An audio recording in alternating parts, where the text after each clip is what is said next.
I'm a financial analyst, numbers, spreadsheets, the whole nine yards. And honestly, my life kind of runs on precision and logic. But, you know, growing up, I always felt like a background figure in my family. Like I was just there. Then, on my 30th birthday, something happened that flipped everything upside down. And I mean, it wasn't small. But before we dive into that, tell me, where are you watching from? What time is it in your corner of the world? It's crazy how far these stories can travel. The week leading up to my 30th birthday felt electric. Like there was this buzz in the air that I couldn't quite shake. Turning 30 felt huge. You know, not scary, not in a bad way. I was kind of excited, actually. It was like standing on the edge of 2 decades, waving goodbye to my 20s and saying, okay, I'm ready for my 30s. I'd spent so much of my life quietly following the rules, being the responsible one, and this birthday felt like my moment to finally step into the spotlight. My family, well, they seemed ready too, or so I thought. Mom, Brenda, had been dropping these little hints for weeks, this low, conspiratorial excitement in her voice that was usually reserved for my brother, Leo. Oh, Ellie, just you wait, she'd say over the phone, practically buzzing. We have something really, really special planned for your big day. Just keep Saturday evening free, completely free. And then Dad, Richard, ever the quieter one, would chuckle like he knew exactly what was coming. Your mother's gone all out. He'd say, you won't know what hit you. Even Leo, who normally only called when he needed something, sent a rare text. Heard Mom and Dad are cooking something up for your birthday. Get ready. It's gonna be big. I let myself get caught up in it. For once, it seemed the spotlight was shifting my way. I had always been the quiet, dependable one. Good grades, polite, careful. Leo, though he was the golden child, the one the family revolved around, his wins were celebrated, his losses mourned. And me, my achievements were just kind of acknowledged. My struggles met with a gentle nudge to try harder. I'd long accepted it. It felt like physics in my family, Leo at the center, me orbiting quietly. But at 30, I felt like maybe, finally, that could change. I started imagining all the possibilities. A surprise party with a few close friends, maybe a weekend getaway. Something small but meaningful. Something that said, hey, you matter. My mind spun with scenarios, each one a little bubble of happiness I clung to. And Mom, oh, she kept it coming. Friday before the big day, she whispered like it was a secret just between us. Okay. Darling, she said, low and excited. Tomorrow night, dress up nicely. And I mean nicely. Eleanor. Be at the Gilded Lantern at 7:30 p.m. Sharp. Reservation under my name. They'll take you to a private room. We'll all be there. My heart jumped. The Gilded Lantern. That place was legendary. Talked about for months. The kind of spot you only dream of celebrating at. The kind of place that screams, this is special. This is worth it. My heart swelled with this almost dizzying joy. They really saw me. They were making an effort. I spent the entire afternoon preparing. Each action a ritual of anticipation, hairstyled, dress chosen a simple navy sheath that made me feel powerful and sophisticated, makeup done just so. I wasn't just getting ready for dinner. I was stepping into a moment I hoped would finally be mine. The mirror reflected not just the woman turning 30, but the woman finally, maybe, being celebrated. And I thought about Leo Xie and all the years of watching him shine while I lingered quietly in the background. This could finally be different, a small, private joy, a victory of sorts. The more I imagined it, the more my excitement bubbled under my ribs. It was like Like I could almost hear the laughter, the clinking of glasses, my family looking at me with that proud, focused attention I had always longed for. Mom's hints had built this perfect little world in my mind. I imagined the surprise on my friends' faces if they were there. A toast, a cake, maybe a few gifts that weren't just obligatory. And in that imagining, there was a warmth I hadn't felt before, a feeling of finally being seen. It was thrilling and terrifying all at once. And, okay, yes, there was the familiar twinge of doubt. Mom was usually biased toward Leo.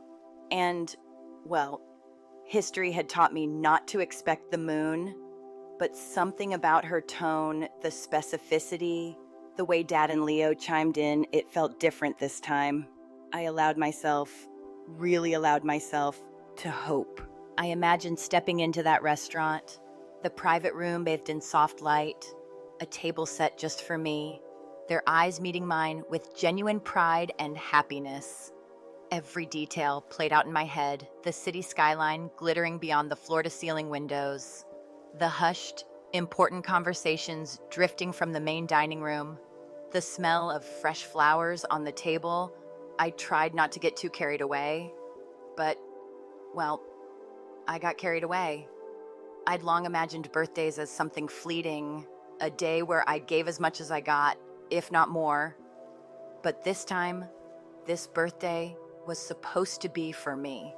And maybe, just maybe, the universe was finally acknowledging that the night ahead felt like a promise, a chance to rewrite my role in the family, even if it's for a few hours.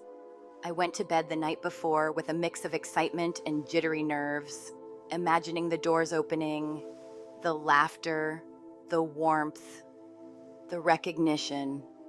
And yeah, I drifted off with that tiny, hopeful smile of someone who had been quietly waiting for her moment for a very long time.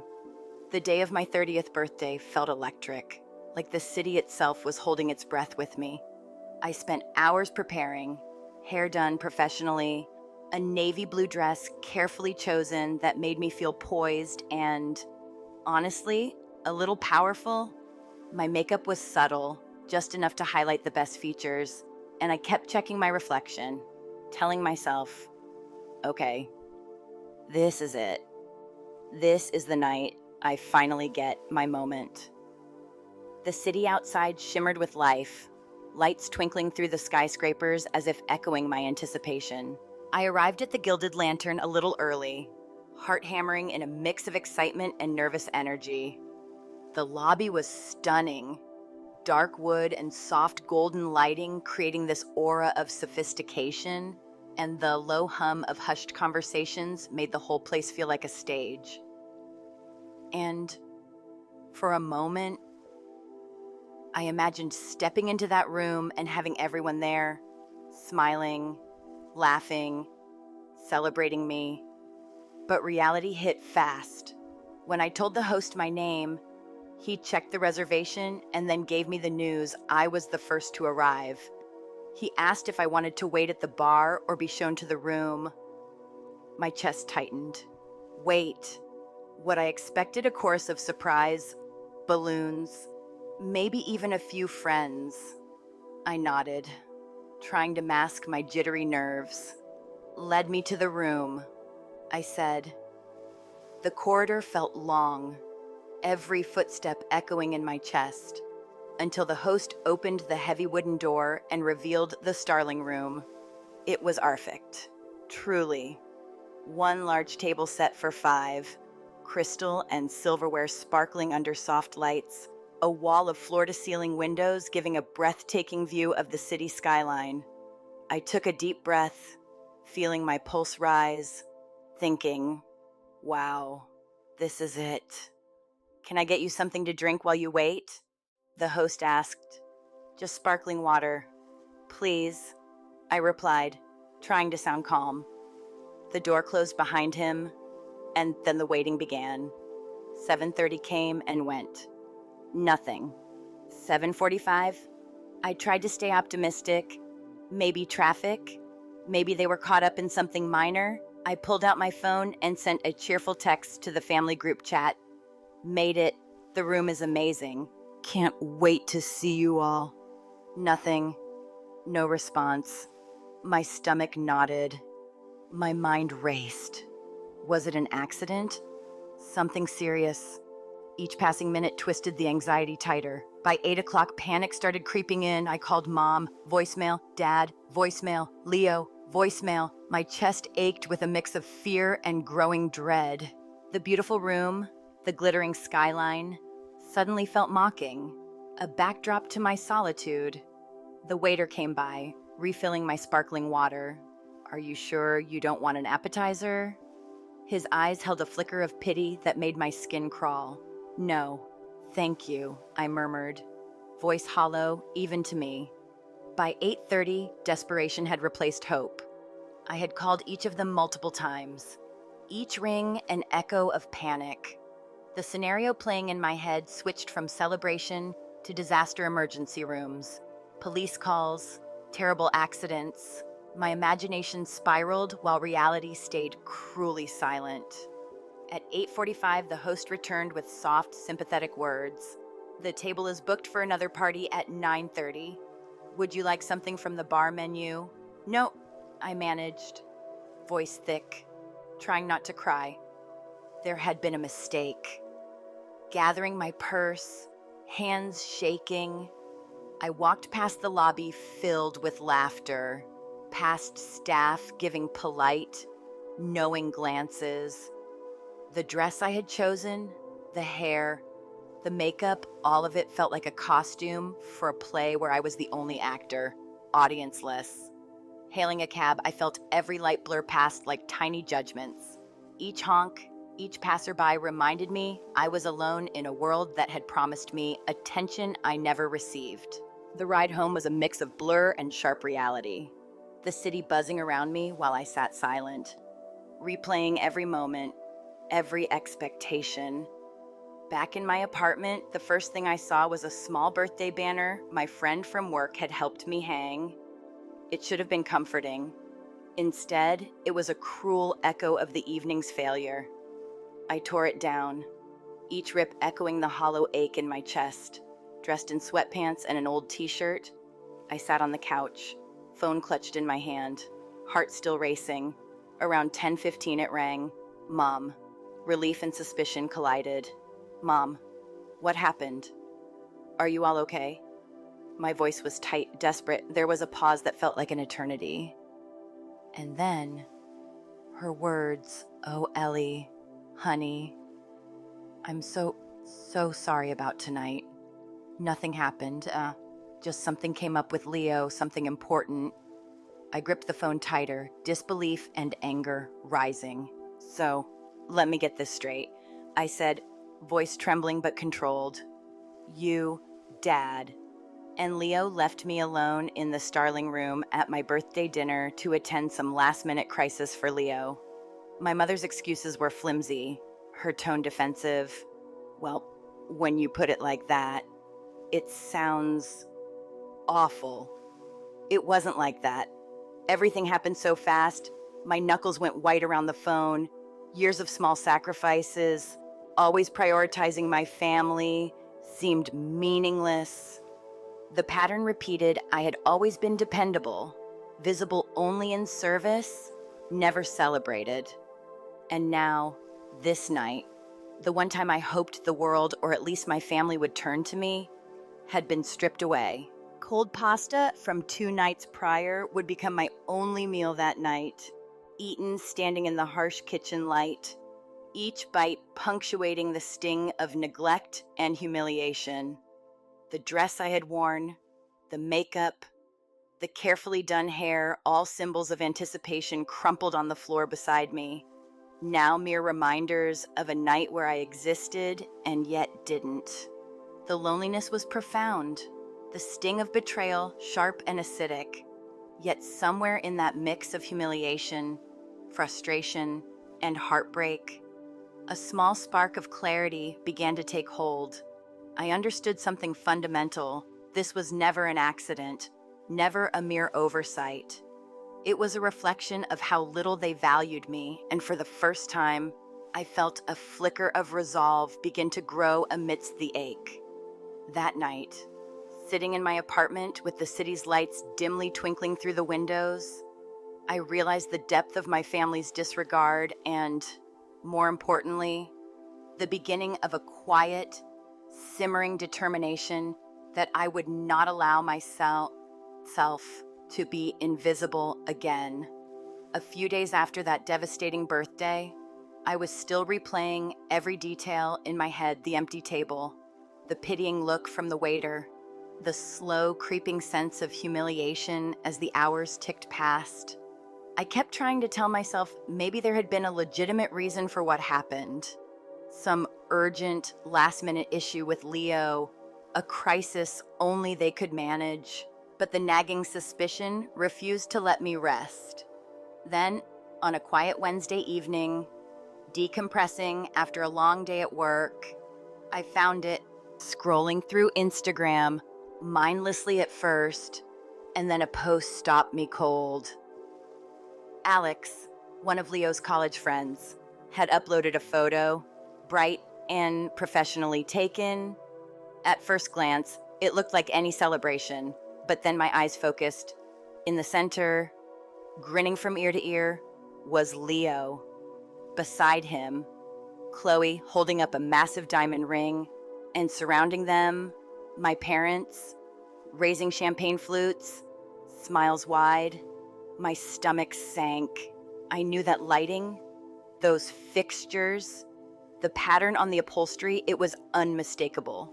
The gilded lantern and the date-stamped Saturday, my birthday, my carefully anticipated, hoped-for evening. My heart hammered as I read the caption. An amazing night celebrating these two. Can't believe my best mate is finally tying the knot. So happy for you. Leo and Chloe, welcome to the family. Chloe. My stomach turned over. The shock hit first, a rush of disbelief. Then, as the implications sank in, my confusion curdled into cold, clear anger. Every excuse Mom had given, the bad day at work, the urgent dinner, the last-minute change, crumbled into dust. They hadn't simply stood me up. They had orchestrated a deception. Assuming I would sit quietly, none the wiser. The post wasn't hidden. They hadn't even told friends to avoid social media because they assumed I would accept it without question. I stared at the screen, the pieces falling into place with brutal clarity. That reservation they had sent me, likely a decoy, a way to occupy me while the real celebration unfolded elsewhere. Or maybe they hadn't even considered me at all. My birthday, in their planning, didn't matter. I swallowed hard, heart pounding, and immediately began cataloging everything. Screenshot after screenshot, saving each detail in a secure folder labeled evidence. My analyst mind took over, dissecting the photo, my parents' expressions, Leo's triumphant posture, the glitter of the engagement ring, the gleam of champagne glasses. Nothing spontaneous here. Every detail carefully orchestrated. My initial shock softened into methodical clarity. I needed more than a single post. I scoured social media profiles connected to Leo and Chloe. Most were private, but small public breadcrumbs emerged: tags, comments, pins, and then a jackpot. Chloe's Pinterest account, a board titled "Our Big Day, Public and Uncaring," full of pins for floral arrangements, venue ideas, and most damningly, pictures of the gilded lantern. Dates confirmed it had been created 6 weeks prior. Comments revealed her excitement, her friends strategizing. One comment in particular was a punch in the gut. Got the reservation. Finally snagged a cancellation for the 12th. Everyone can make it. The 12th, my birthday. They hadn't stumbled upon the date. They had actively sought it out. A planned triumph. Screenshot after screenshot. I compiled the evidence, but I wanted human confirmation. Someone who could tell me without fear of deception. Enter Sharon, my mother's cousin, known for gossip, always a bit careless with secrets, perfect for my purposes. I called under the guise of a casual chat.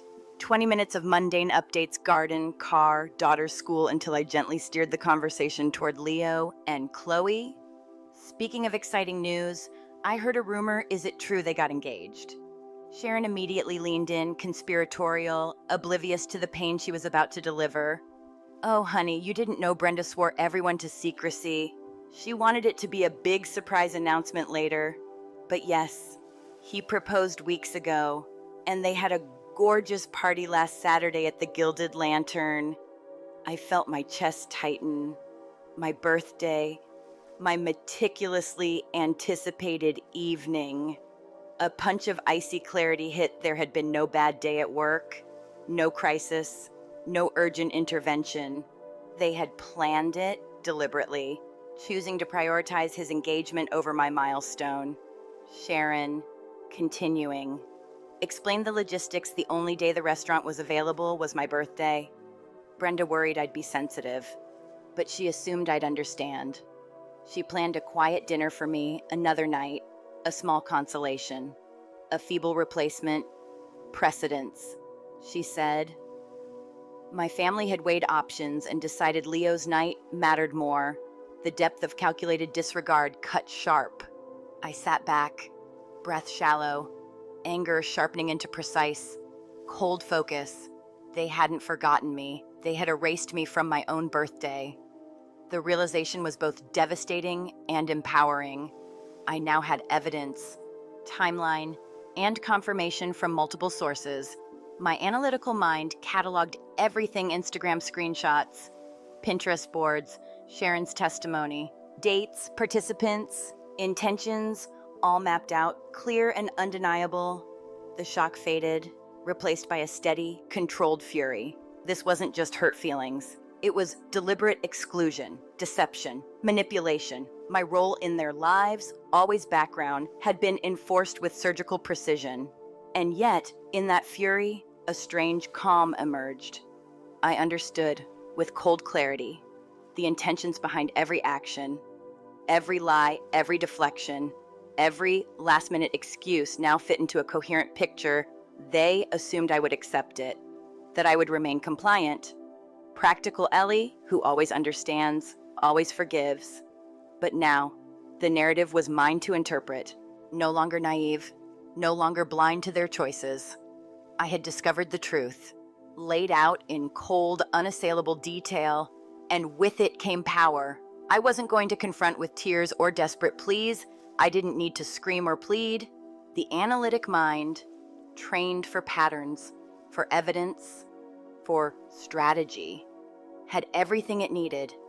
I could see the sequence, the intentions, the deliberate erasure of my presence, my anger, now tempered with clarity, focused like a laser. Each fact, each screenshot, each confirmation, a step toward reclaiming control. And as I sat there, laptop open, evidence compiled, a strange, potent mix of emotions coursed through me. Betrayal, sadness, yes, but also a flicker of something new, power, understanding, the ability to act with precision, to respond in a way that they would never anticipate. The truth had crystallized. Their manipulation, their favoritism, their deliberate exclusion, all undeniable. And in that realization, I felt the first flicker of resolve, quiet, deliberate, unstoppable. This was no longer about my heartbreak. It was about recognition, justice, and reclaiming agency. And I knew that when I acted, it would be calculated, methodical, and perfectly undeniable. The shock had passed, replaced with cold, clear strategy. The betrayal was real, the evidence unassailable, and my next steps would be mine alone. Once I had the pieces in front of me, I realized I needed to organize everything before the frustration consumed me. My analyst brain kicked in automatically. I opened my laptop and created a new spreadsheet, password protected, labeled it Project Nightingale. The name made me smirk a nod to Florence Nightingale, but also because a nightingale sings in the dark, quietly, unnoticed, just like I had been. I set up columns for date, event, participants, evidence, and notes. Each piece of data I had collected from Instagram screenshots, Pinterest boards, and Alex's post to Sharon's conversation was entered meticulously. The act of documenting each fact, each lie, was oddly cathartic. It gave me control over something that had felt completely chaotic. As I typed, I kept reflecting on how they had underestimated me, assuming I would accept their excuses without question. The spreadsheet became more than just a record. It was a map, a timeline, a clear illustration of exception. Every entry highlighted the calculated choices my family had made, the engagement party booked weeks in advance, the reservation chosen on my birthday, the lies carefully layered to keep me oblivious. I paused often, taking sips of water, thinking about how long I had let myself play the role of the quiet, compliant one, always the background figure, but now, each entry in Project Nightingale was a testament to my attention to detail, my methodical mind, and my refusal to let this slide. Sharon's testimony was entered word for word.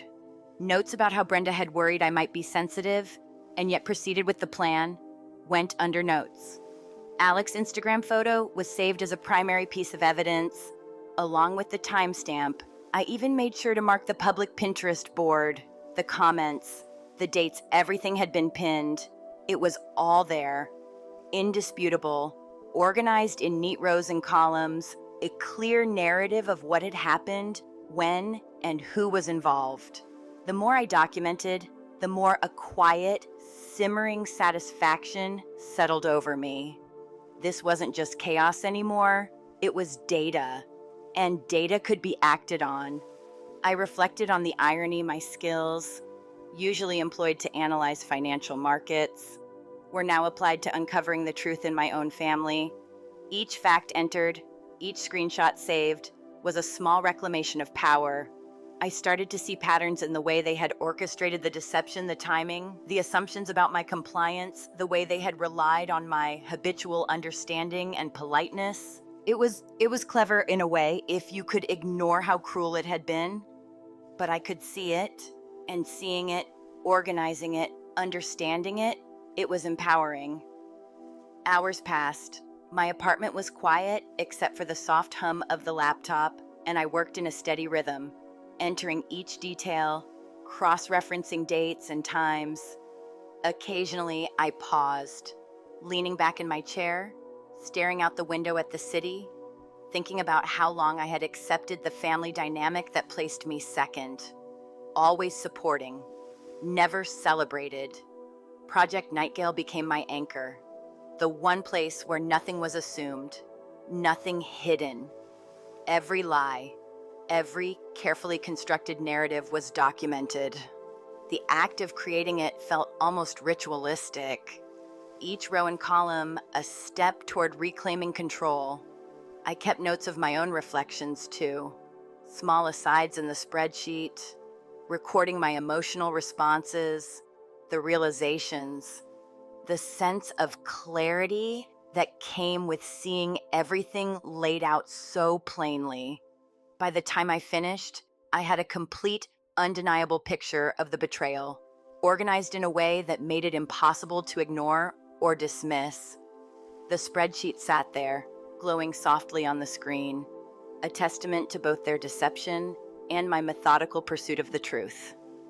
And as I leaned back, stretching my arms, I realized something important. Documenting the betrayal was just the first step. I had now created a foundation from which I could act, a quiet, calculated approach to justice that relied not on emotion, but on evidence, on strategy, and on the clear understanding of exactly what had been done and by whom. Project Nightingale wasn't just a spreadsheet, it was my plan, my map, my way of reclaiming control over a situation where I had once felt powerless. And for the first time since that night, I felt a sense of calm, a sense of purpose, and an understanding that my next move would be deliberate, precise, and completely my own. As I sat there, staring at Project Nightingale, the reality of my family's manipulation finally settled in fully.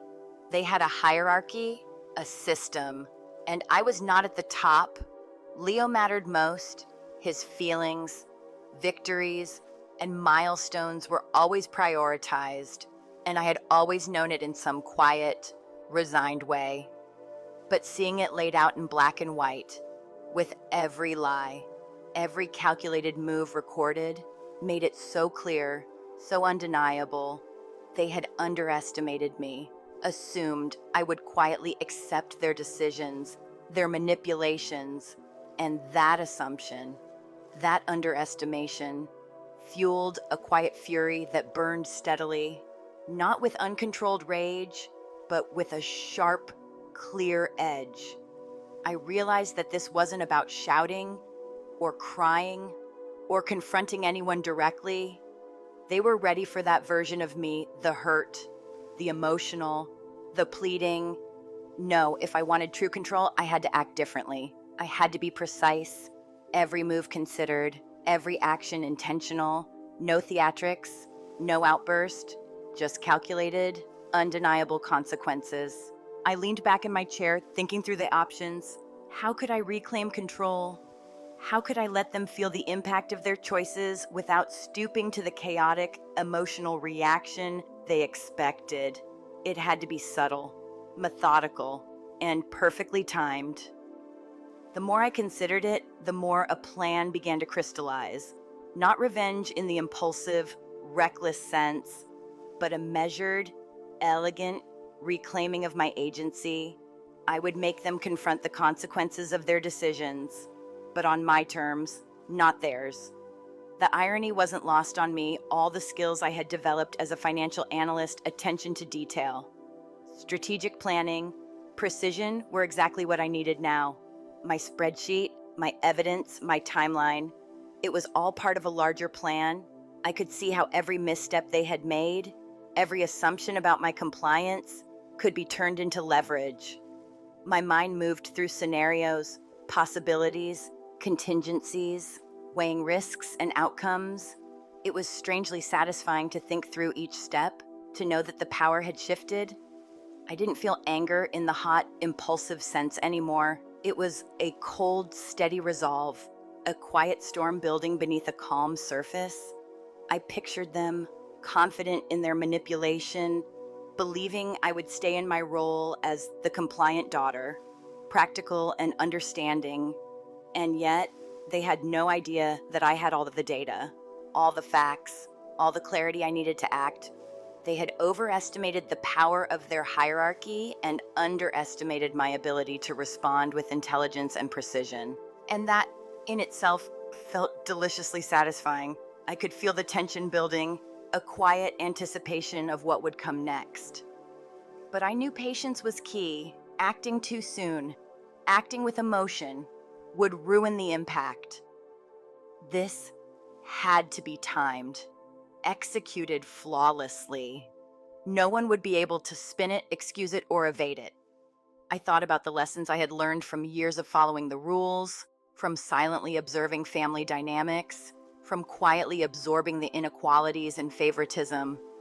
Those lessons were now my tools, my instruments for reclaiming control without ever raising my voice. I visualized the scenario multiple times, rehearsing in my mind how it would unfold. Each detail mattered: timing, method, sequence, and, most importantly, the fact that I would remain calm, composed, untouchable emotionally.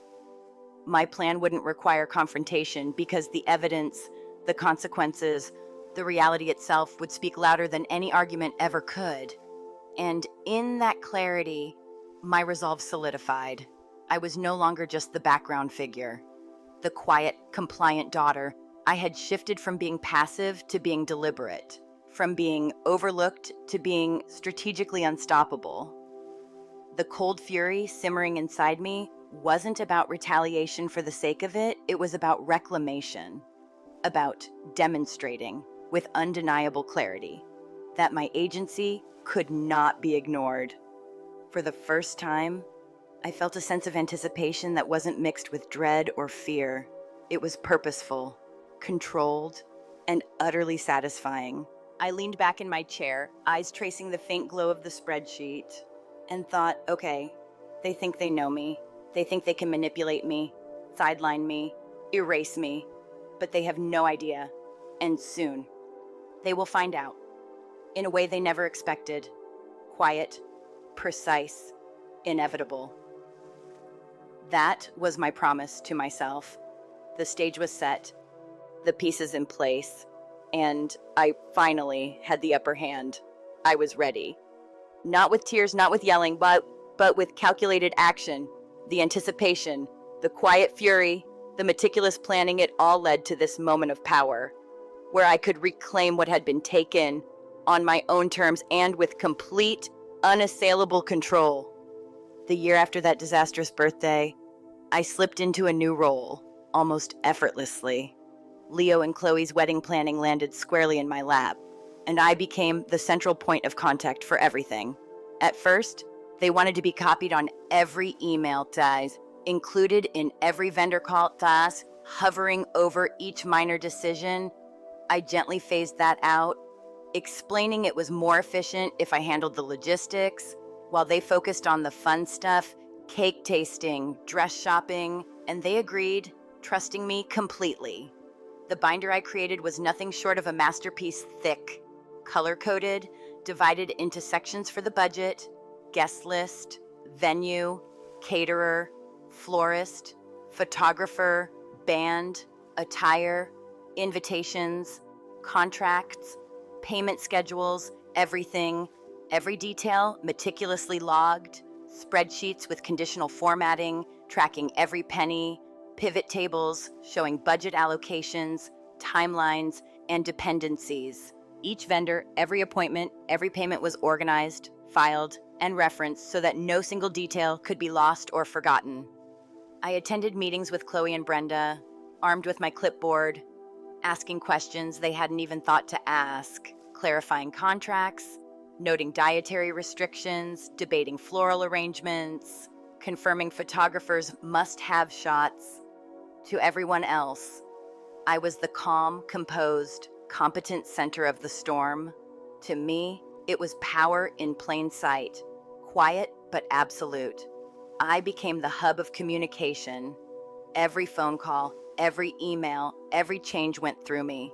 They didn't know a single vendor's direct number. Every contract, every deposit, every final payment, everything routed through my system. My binder was the master source of truth. Original copies filed meticulously. Digital duplicates controlled, accessible only to me. For 10 months, I absorbed their stress, solved their problems, managed expectations, guided Chloe's anxieties about seating charts, Brenda's endless debates over napkin colors. My patience, my quiet competence became indispensable. The irony wasn't lost on me. The family who had once overlooked me now depended entirely on me, on my skill, my precision, my control. They praised me, fawned over me, and I let them. Smiling politely while my inner satisfaction swelled, each compliment, each grateful word was a reminder of the power I had quietly amassed. I became, in every sense, indispensable. The binder sat on my desk like a quiet monument, a repository of absolute control. Each page, each spreadsheet, each contract, a testament to my skill, my diligence, and the fact that I could manage what they could not. It was a slow, methodical dominance, invisible in its elegance, but total in effect. The closer the wedding day came, the more dependent they became, and the more I savored it. They were frantic, anxious, and I was serene, unshaken. Each question answered, every detail accounted for. By the week of the wedding, I had orchestrated everything down to the smallest detail, ensuring the venue, caterer, band, florist, and photographers were all coordinated perfectly. My satisfaction grew with each smooth confirmation, each problem preemptively solved, each moment where my control prevented disaster. I watched as the family, oblivious to the irony, relied entirely on the one person they had underestimated, the one they thought would always quietly accept their choices. And I did, but in my own way, on my own terms, proving quietly that competence, patience, and careful planning can wield a kind of power that outshines any tantrum, any complaint, any expectation. The wedding became not just an event, but a canvas upon which I painted my precision and strategic mastery, a subtle reminder that being overlooked once did not define my influence. I had transformed the chaos of their lives into a smooth, orchestrated sequence of events, and the satisfaction I felt, ironic and sweet, was mine alone. By the time the wedding week rolled around, I had everything under control, every last detail meticulously managed. But I knew that my final act, the culmination of a year of careful planning and quiet observation, was still ahead. This was going to be the moment where my family would confront the consequences of their actions, and I wanted it precise, controlled, and undeniable. I prepared 2 packages.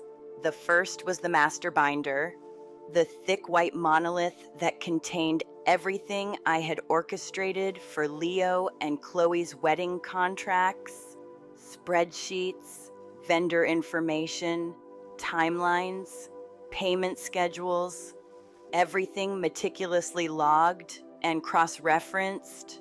It was the culmination of months of work, a testament to my competence, and now it would serve as the centerpiece of my quiet, calculated response.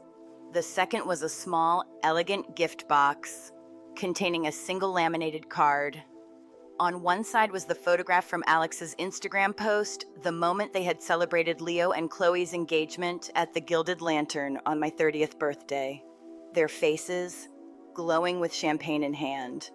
The very room I had been stood up in. On the other side, in neat, deliberate handwriting, I wrote, "Not my circus, not my monkeys. You have your special celebration. Enjoy it.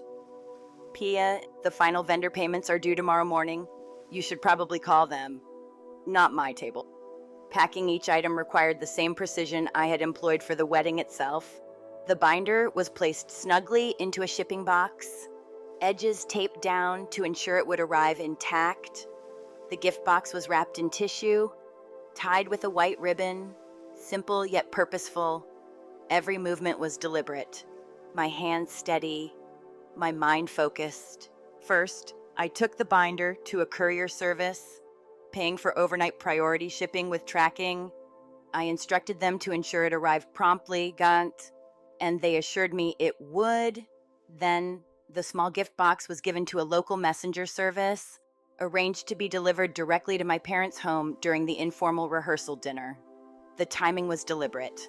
I knew they would be gathered together, oblivious to the storm about to descend upon them. I returned home after sending both packages, the quiet calm in my apartment matching the clarity and control I felt inside. No panic, no shaking hands, just satisfaction. I sat down, reflecting on the past year, on all the careful planning, all the meticulous tracking, all the strategic patience. The binder contained the DNA of their wedding, every detail that had once been a source of stress for them, now securely out of their reach. The card was my voice, concise and pointed, delivering the truth they had tried to hide. I could already imagine the initial moments, Mom, brushing off the gift as a thoughtful gesture, opening it, and then seeing the photograph, the date, the setting, the reality of their choices staring back at her, her smile faltering, confusion spreading, panic slowly dawning as she realized that the binder, their control, their organization, their safety net, was gone. I imagined Dad scrambling, calling vendors, looking for confirmation numbers, realizing he had no access, no knowledge, no plan. Leo's voice escalating from confusion to frustration, then pure anger. Chloe flustered, overwhelmed, trying to comprehend why the person they relied on most had suddenly withdrawn. I didn't need to witness it. I didn't need their chaos to unfold in real time. I had arranged it perfectly silent, deliberate, inevitable.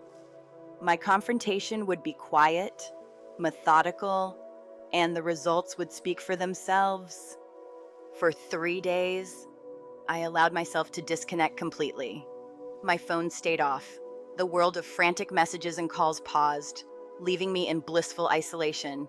I swam, walked along the beach, read in a hammock, and allowed the tension of the past year to slowly unwind from my shoulders.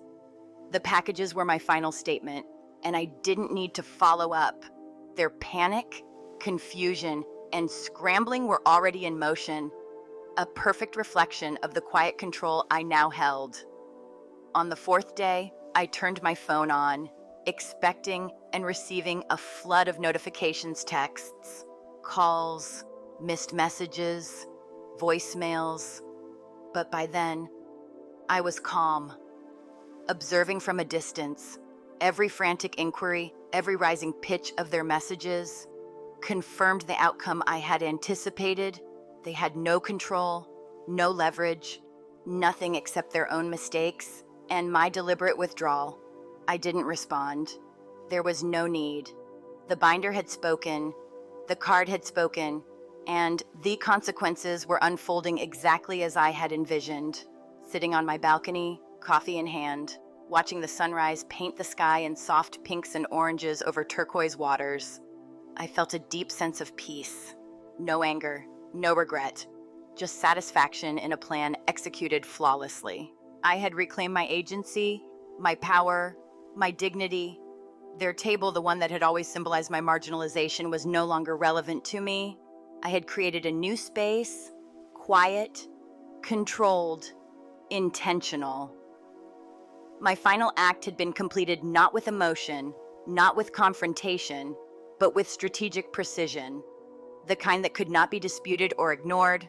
I had served them just desserts, quietly, effectively, and I felt liberated.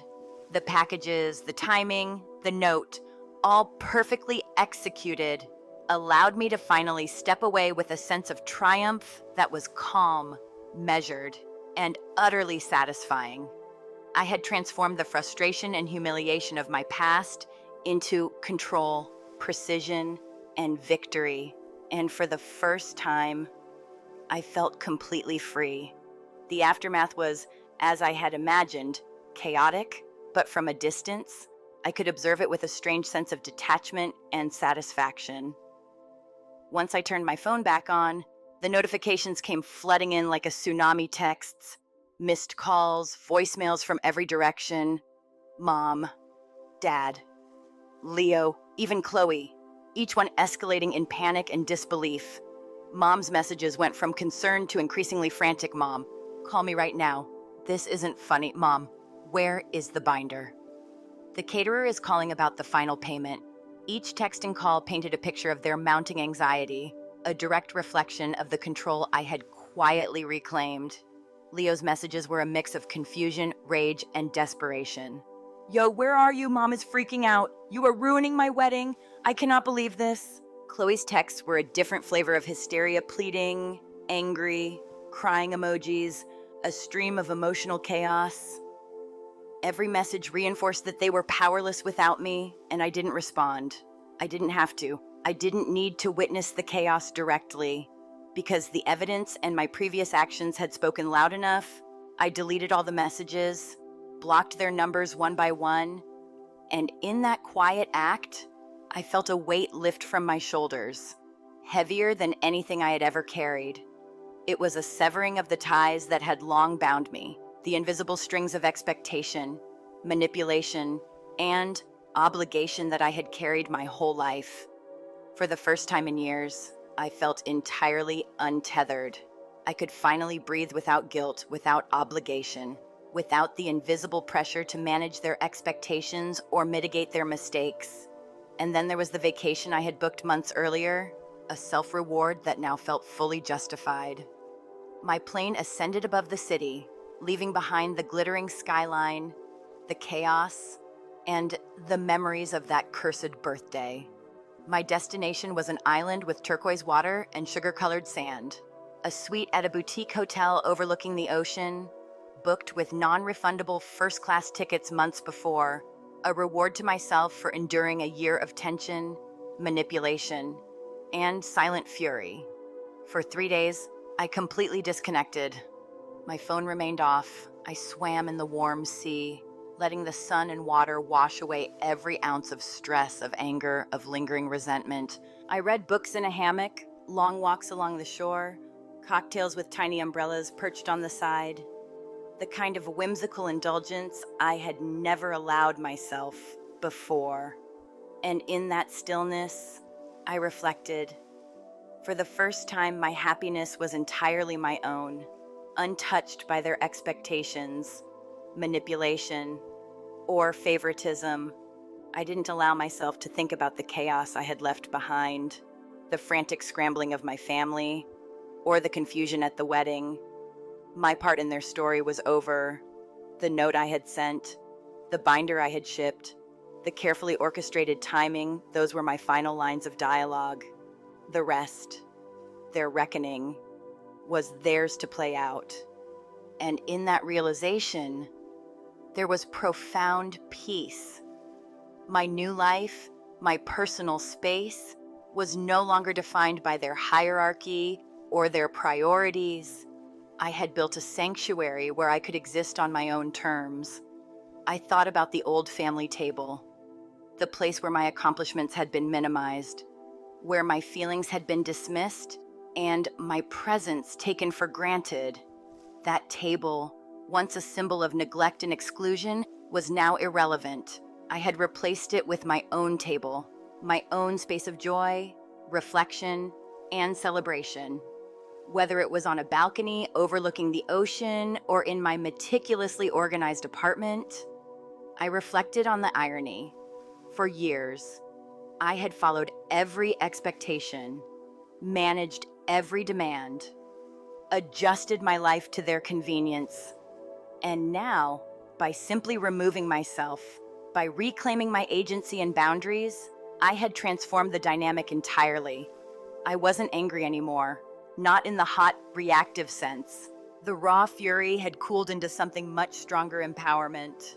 I had acted with intelligence, strategy, and precision. And the results spoke louder than any outburst could have. Sitting in my quiet space, watching the sunrise, coffee in hand, I understood that this was more than a personal victory. It was a lesson in self-respect, boundaries, and the quiet power of reclaiming your own life. And I wanted to remember it, internalize it, carry it forward. My family's chaos, their frantic scrambling, their desperate attempts to regain control, it was their story now. Mine was one of calm, deliberate freedom. I built a new table, a new life, a new way of interacting with the world, anchored in clarity, competence, and self-respect. When I returned home, it was with a lighter heart, a freer spirit. I didn't need approval, gratitude, or recognition from anyone who had once dismissed me. The small circle of friends who had celebrated my birthday with a heartfelt, intimate dinner became my true table. There was warmth, laughter, genuine acknowledgement, and no shame. And in that contrast, the lesson was clear. It wasn't just about punishing or outsmarting my family. It was about understanding my own worth, establishing boundaries, and cultivating a life that honored my own happiness. I had finally stepped out of the shadows, reclaimed the narrative of my life, and discovered the quiet, profound joy of self-determination. And for anyone watching, the takeaway is simple. Recognize your value, honor your boundaries, and don't be afraid to create your own space of happiness. Sometimes the most powerful act is simply refusing to accept less than you deserve. And there you have it, a story of patience, planning, and finally, taking control of your own life.